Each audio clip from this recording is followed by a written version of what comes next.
show you which app I'm using, because I've used this app for quite a few years now.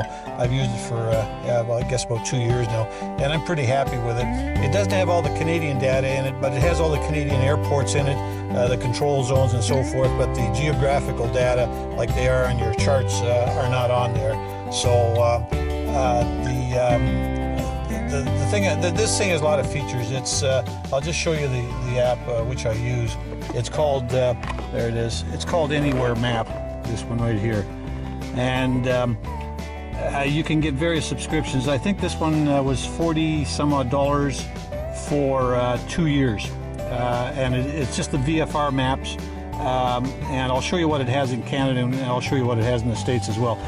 This is basically the Canadian stuff that you'll see here. This is Calgary. It shows you all the control zone areas. Springbank, Calgary's over here, and then all the other various airports around here. And I'm located right over here. This is right there. You can see the little airplane because that's geographically where it is. If you hit this pin GPS, it pins you to your present location. And so that's EN4, Echo November 4, which is High River. Now you'll notice, you know, if you look at this, I'm going to just zoom it down. Say, well, there's 10 nautical miles, and then you go zoom, you go 25 nautical miles, and you can go zoom, and you go 50 nautical miles, and zoom again, and you go 100 nautical miles. So you'll see all the little airports disappear, but all those little dots are airports, and if you zoom in, obviously they're going to show up. Now, the thing that I like about this is, you know, you can put your own waypoints in it wherever you're going. It has restricted airspace in it as well, so Suffield's actually to the east of us out here, which is in there. But if you go south, now it doesn't take long for me to go south out here, maybe just over 30 minutes. All of a sudden, voila, there's getting close here, and then all of a sudden you're out of Canadian airspace. Let's make it a 25 nautical miles there. There you go. Now you're getting into the U.S. So you get all the charts. All of them are there, and they're updated whenever they're updated. You have to have internet connection, which you can do anywhere, like at home. Like there's Great Falls. Okay, so you got all the sectional charts out there, and of course it'll do your GPS planning and so forth all the way from A to B. It tells you you can search for nearby airports, nav aids, fixes, user waypoints, whatever you want. It also has nearby airports. You know, it'll have stuff like, well, you want the ATIS frequencies, so Great Falls, Helena, that's based on the Great Falls area that I was looking at. It tells you the distances, the bearing from where you are right now, ATC centers, Salt Lake City, and the frequencies. And there's all sorts of setups that you can do in this. They have settings in here that you can all update. And also, let's see what else we got here. I'll just show you through this. Oh yeah, views. So you can do low en route, night mode, north end up, sectionals, terrain, and you can get weather displays on this as well if you subscribe to the weather chat or the weather whatever the weather. Let me just take a look. I don't subscribe, so I don't have it in here. Tools. It says my IFR subscription is expiring in 0 days. It's already expired. I used to have the IFR in here, but I found out I didn't need it. But it has all this sort of stuff in here. It's got HSI settings, flight following, freeze level charts, winds aloft charts. You can download all this sort of stuff at your leisure at home. There's a sim mode on it. Let's see, and there's your data update. So you just click that, and bingo, it'll tell you if you're out of date. As a matter of fact, it'll tell you you're out of date as soon as you sign in. Once you sign in, it'll come out with a red flag and says, "Hey, your data's out of date." So update if you can. Okay, so now you'll notice it says Great Falls here. Okay, but that's because I'm not in the sectionals. Okay, so there, now we're in the sectionals. You can see how it changed. Now, I am not located in Great Falls right now. However, if I want the unit to tell me exactly where I am, I just go pin GPS and it'll tell me that's where I am right there. Okay, what else is there? I guess that's about it, folks. I just wanted to show you basically, I'm pretty happy with this now. Like you can see here. So, you know, it's working out real well for me. Here, I've got the, everything's here. And this is very firm. And the nice thing about this, when I'm through with it, all I have to do is do this. There, take it right off. And there you get a better view of it. You can also select, you can change this, you know, so you can make it go up or down or whatever you want by adjusting this, and it'll swivel either way as well because it's on a ball joint out here. But the nice thing about it, it just has that's on the back. Now I put this on the back here. I put a little, just so I don't scratch my unit, and it also acts as a bit of a cushion, and it gives you a little bit better pressure, so it'll mount on these little tabs on the side. But it just fits on that square block there. There you are. And like I said, hey, for $3, what else? Well, what else do you want?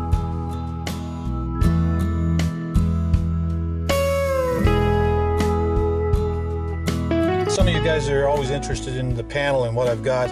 It's nothing fantastic, folks. It's just the typical Piper stuff. But I've got a few little odds and ends in here that I kind of like. But that's basically it, guys. I'll just show it to you here. I do have I'll just turn this on here. There. I have a Electronics International Incorporated engine monitor in here, and this is really handy. I'm really happy with this. So it gives me my EGT and my cylinder head temperature and all this sort of stuff. This is an add-on. It actually tells you when you're exceeding your temperatures, and the fuel warning as well. Like that light, this is just right now it's flashing because it's just testing it. But anyway, the unit is actually there. My oil temperature, it's only 37 degrees Fahrenheit. Anyway, I've got that, and I'm like I said, I'm pretty happy with that. And then I've got the fuel flow, which I have to reset just now because I actually filled it up to reset it there. So 0 up 5 up, go the other way, 0. Okay, I put 50 gallons in it, so now it's full again. And that's quite good. So it's got the fuel flow or fuel flow based on your horsepower setting, and also your flow. The remaining fuel, which is now 50. Your used fuel, your miles per gallon. You don't ever want to look at that because that's quite low usually, especially if you're going short distance. And the ox tank that I've got on there, it doesn't have any because I don't have ox tanks. I just got two 25-gallon US tanks on one on each side. And I guess I'll just, oh yeah, and then if we go up to where the controls are for this, it's right here. So I can actually, it's on right now, and if I want, let's say for example, I notice something really weird happening with my engine parameters, I can click this thing up to burst, and what it does, it just downloads everything. Just like whatever is happening, it'll download on the chip that's in here. And then like what it does now, I believe it's every so many minutes it'll send a signals to the chip. The burst sends it continuously, it's a whole stream. And then when I want to take the data out of it, I just click this down to download. You see the download here, and there's a switch. I plug in my laptop, and I've got a program in my laptop, and it looks at all the engine parameters, cylinder head temperatures, which cylinder, all this sort of stuff. It gives you a good indication what's going on with the engine. You'll notice there, data recording right now. So whatever it's doing, it's recording right now. But if I put this on burst, that'll stay on continuously. And then of course the on-off switch. which is in there too. Now, I didn't order this. It all came as a package deal, which I was pretty happy with. When I ordered it, I thought I just ordered the fuel flow and the engine parameters, and that was a couple of years ago at Oshkosh, and I got a real good deal on it. If you bought this, you got $100 off that and so forth. So I bought it, and then I got a call from the company. I think it was in Oregon. I can't even remember the guy's name, Mike I think it was, but a nice guy, and he just said to me, hey, Chet, you know, what did you order? And I said, well, whatever that package included, you know, I got this and this, and he says, oh, okay, well, we'll send it out to you. So they, excuse me, they sent it right to my maintenance base, which is south of here, and so my mechanic said to me, he says, geez, Chet, he says, what did you order? He says, you know what you've got here? And I said, I have no idea. I said, I thought I just had the exhaust gas temperature thing, and you know, because I like it for leaning, because it's really good for leaning, and I like the fuel flow. And he said, well, he says, this is going to take a while to put in. He says, because there's stuff in here, we got to read up on this. So anyway, I ended up with, I think this here, this data recorder. I don't think that was part of the deal, but they threw it in, so I was happy. So anyway, that's that. That's just a little, and below that's just a standby radio. That's my COM2 and NAV2. It's just an oldie that I had hanging around, so we put that in. And then just a normal Narco 150 transponder with encoder. And then again, I've got my aviator, which is fit into a Air Gizmo. So it'll just pop out. You just have to click this and the whole thing yanks out. You just disconnect the portable or the antenna in the back and the power cord. And the normal MX170B, both COM and NAV. And I believe that's just a VAL model, that one up there, the audio panel. And I bought that new. So, and it's got the two VORs, localizer stuff, but I don't have the glide path on this.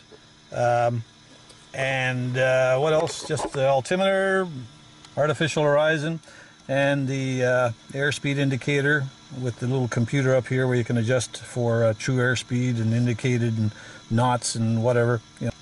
And what else we got? Yeah, turning back.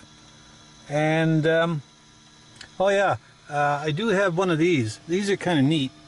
This is just runs off a 9-volt battery, and it has a sensor in the back, and it just you can set it for 2 blades or 3 blades, and all it does is take your RPM within 0.005 RPM or whatever it is, but it's really good for leaning. It's pretty accurate, so I got that. I bought that at Oshkosh as well. I believe the guy still sells them. I think he's in Lansing, Michigan, that sells them. And I've got one of these Xeon flight systems for traffic.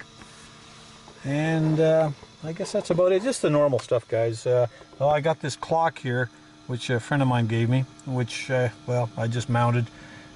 And basically that's it. So anyway, might as well turn the system off here. Hang on. Okay, we'll turn that off, and the master switch. Okay. And I guess that's it. So anyway, thanks for watching. I just thought I'd do this. It's a nice Sunday afternoon. It's a little chilly out. It's only about 4 or 5 degrees, but a bit of a wind, and still a little cool. A little bit better the other day where it was up to 17 degrees. Thanks for watching. I appreciate it, and we'll chat with you again next time. Bye-bye.